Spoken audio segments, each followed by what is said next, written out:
Hello भक्तजनों, माताओं एवं बहनों, मेरे YouTube चैनल में आप सबका स्वागत है। मैं हूं आपकी शुभचिंतक प्रतिमा सिंह। आज मैं आपको 16 सोमवार व्रत कथा सुनाऊंगी, तो चलिए सुनते हैं। नमस्कार भक्तजनों, आज हम सुनेंगे 16 सोमवार व्रत कथा। इसके पहले मैं आपसे निवेदन करूंगी कि अगर आप मेरे चैनल पर नए हैं तो प्लीज़ लाइक करें और शेयर करें और सब्सक्राइब करना बिल्कुल ना भूलें। तो चलिए सुनते हैं। एक समय श्री महादेव जी पार्वती जी के साथ घूमते हुए मृत्युलोक में गए, जहाँ विदर्भ देश के अमरावती नगर में आए। वहाँ के राजा ने शिव जी का एक मंदिर बनवाया था। बहुत ही सुंदर मंदिर था। वहाँ के लोग बहुत ही सुखी थे, धन धान्य से संपन्न थे। शंकर जी वहीं ठहर गए और वहीं रहने लगे। एक दिन पार्वती जी शिव जी से बोली, नाथ चलिए हम चौसर खेलते हैं। तो शिव जी ने कहा, ठीक है चलिए। खेल प्रारंभ हो गया। उसी समय उस मंदिर का पुजारी पूजा करने आए, तो पार्वती जी ने उनसे पूछा, पुजारी जी बताइए, हम दोनों में से कौन जीतेगा, किसकी जीत होगी? तो पुजारी जी ने तुरंत कहा, हमारे शंकर जी ही जीतेंगे। और वो चले गए। फिर पूजा करने लगे और अंत में चौसर खेलते हुए पार्वती जी की ही जीत हुई। पार्वती जी को बहुत गुस्सा आया पुजारी पर, और उन्होंने गुस्से में आकर पुजारी को श्राप दे दिया और बोली कि तुम कोढ़ी हो जाओ। शिव जी की पत्नी पार्वती जी के श्राप से पुजारी कोढ़ी हो गया और कोढ़ग्रस्त होने की वजह से वह बहुत दुखी रहने लगा। उसका पूजा पाठ में भी मन नहीं लगता था। कुछ काल बीत गए और एक दिन उसी मंदिर में अप्सराएं पूजन करने के लिए आई और पुजारी से उनके कोढ़ी होने का कारण पूछने लगी। पुजारी जी ने सारी बातें बतला दी कि कैसे शिव जी और पार्वती जी यहाँ आकर रहने लगे थे। उन्होंने चौसर खेला और उसी समय पार्वती जी ने मुझसे पूछा था कि कौन जीतेगा, और मैंने बताया कि शिव जी ही जीतेंगे, परंतु शिव जी हार गए और पार्वती जीत गई। और इसी वजह से पार्वती जी क्रोधित होकर मुझे श्राप दे दिया और मैं कोढ़ युक्त हो गया। तो अप्सराएं बोली, पुजारी जी आप 16 सोमवार का व्रत करिए, महादेव जी आपका सारा कष्ट दूर करेंगे। तो पुजारी जी ने उत्सुकता से व्रत की विधि पूछी। अप्सराएं बोली, सोमवार का व्रत करने के लिए आपको ब्रह्म मुहूर्त में उठकर नहाकर स्वच्छ वस्त्र धारण करने हैं और पूरा दिन उपवास रखना है और शिव जी की पूजा करनी है।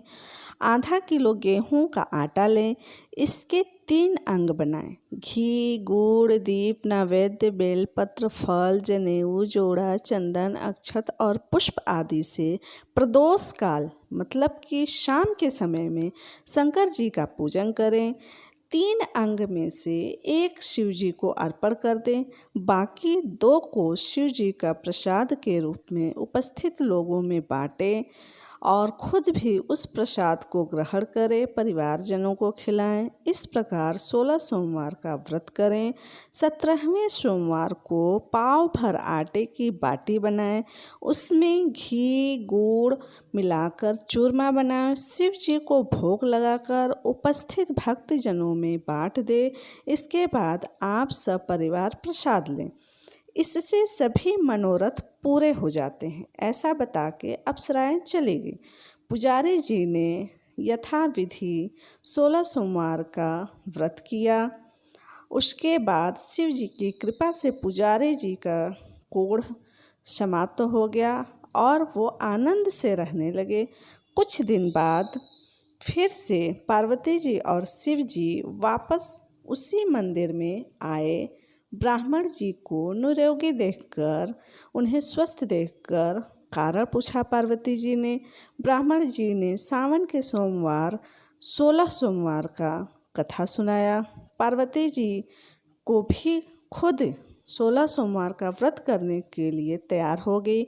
इस व्रत से उनके रूठे हुए पुत्र कार्तिकेय, जिनका नाम कार्तिकेय था, माता पार्वती की आज्ञाकारी हो गए।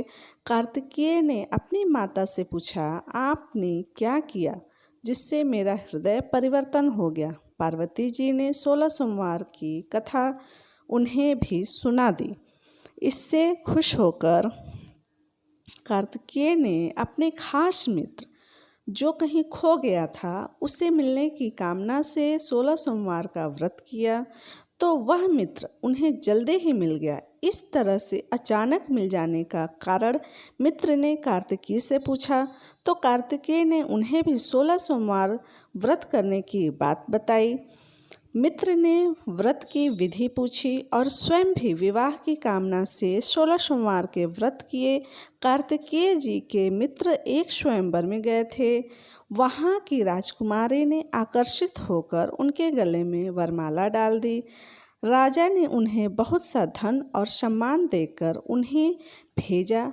वो सुख से रहने लगे। जब 16 सोमवार के व्रत का पता उनकी पत्नी को लगा तो उसने भी पुत्र कामना से 16 सोमवार की व्रत किए, जिससे उसे सुंदर, सुशील और बुद्धिमान पुत्र प्राप्त हुआ। जब वह बड़ा हुआ तो अपनी माँ से 16 सोमवार के व्रत की कथा सुनी और उसने राज अधिकार प्राप्त करने के लिए 16 सोमवार का व्रत किया। एक राजा को अपनी कन्या के लिए योग्य पुरुष की तलाश थी। राजा ने अपनी पुत्री का विवाह उस सर्वगुण संपन्न पुरुष से करा दिया। राजा को कोई पुत्र नहीं था। राजा ने अपने दामाद को ही अपना राज्याधिकारी बना दिया, क्योंकि उसका दामाद बहुत ही योग्य था। राजा बनने के बाद भी वह 16 सोमवार का व्रत करता रहा। 17वां सोमवार आने पर उसने अपनी पत्नी को शिव जी की पूजा के लिए मंदिर चलने को कहा।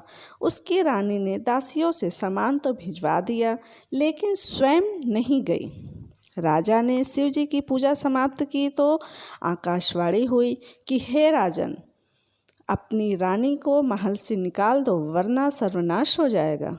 राजसभा में आकर सभासदों से विचार विमर्श राजा ने किया और सर्वनाश के भय से रानी को राजमहल से निकाल दिया गया। अपने दुर्भाग्य को कोसते हुए अपने राजा होने के कारण उसने अपनी पत्नी को महल से बाहर निकाल दिया।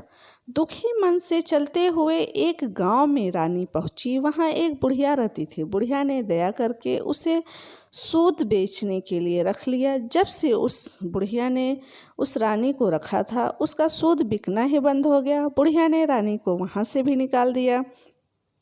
रानी तेली के यहाँ काम मांगने गई। उस समय तेली के मटके चटक गए, उसका तेल बह गया। तेली ने भी उसे वहाँ से भगा दिया। दुखी होकर रानी एक नदी के पास गई तो नदी का सारा पानी ही सूख गया। एक पेड़ के नीचे बैठी तो पेड़ के सारे पत्ते सूख गए। आसपास के लोगों ने यह सब देखा तो उसे पकड़कर पास के मंदिर के पुजारी गोसाई जी के पास ले गए। पुजारी जी ने उस महिला को देखते ही समझ गए कि यह विधि की मारी है, कुली स्त्री है। पुजारी जी ने कहा कि बेटी, तुम मेरे आश्रम में पुत्री की तरह रहो। रानी आश्रम में रहने लगी। रानी भोजन बनाती तो उसमें भी कीड़े पड़ जाते थे, पानी भर कर लाती तो वो खराब हो जाते थे। पुजारी जी ने दुखी होकर पूछा कि पुत्री, तुम्हारी यह दशा कैसे हुई? किस देवता का कोप है? तब रानी ने शिव जी की पूजा नहीं करने की बात बताई, वहाँ न जाने की बात बताई। तो पुजारी जी बोले, पुत्री, तुम 16 सोमवार का व्रत करो, इससे तुम अपने कष्टों से मुक्ति पा लोगी। पुजारी जी की बात मानकर रानी ने 16 सोमवार की पूजा की। 17वें सोमवार को विधि विधान से शिव जी की पूजा की। पूजा के प्रभाव से राजा को रानी की याद सताने लगी और उसे ढूंढने के लिए चारों दिशाओं में अपने दूत भेज दिए और स्वयं रानी को ढूंढने लगे। रानी की तलाश में घूमते हुए राजा आश्रम में पहुँचे। जब राजा ने रानी को देखा तो वो आश्रम में अंदर गए और पुजारी जी से कहा कि यह मेरी पत्नी है। शिव जी के कोप से मैंने इसे महल से निकाल दिया था। शिव जी का प्रकोप शांत हो गया, इसे मेरे साथ जाने दीजिए। पुजारी जी ने रानी को राजा के साथ जाने की आज्ञा दे दी। रानी बहुत प्रसन्न हुई और राजा के साथ चली गई। राजा और रानी दोनों अपने नगर खुशी खुशी लौट आए। राजा और रानी के आने की खबर सुनकर नगरवासियों ने खूब सजावट की, मंगल गान गाए, पंडित ने मंत्र आदि का गान किया, स्वागत किया। इस तरह से धूमधाम से रानी का महल में प्रवेश हुआ। राजा ने ब्राह्मणों को दान दिए, याचकों को धान दिया और इस भूखे लोगों को खाना खाने के लिए भंडारे चलवाए। राजा रानी लंबे समय तक 16 सोमवार का पूजन करते हुए जीवन यापन करते रहे। फिर लंबे समय के बाद वो शिवपुरी पधारे। जो व्यक्ति आस्था और भक्ति के साथ भक्ति भाव से 16 सोमवार का व्रत करता है, पूजन करता है और उद्यापन करता है, वह शिवपुरी जाता है।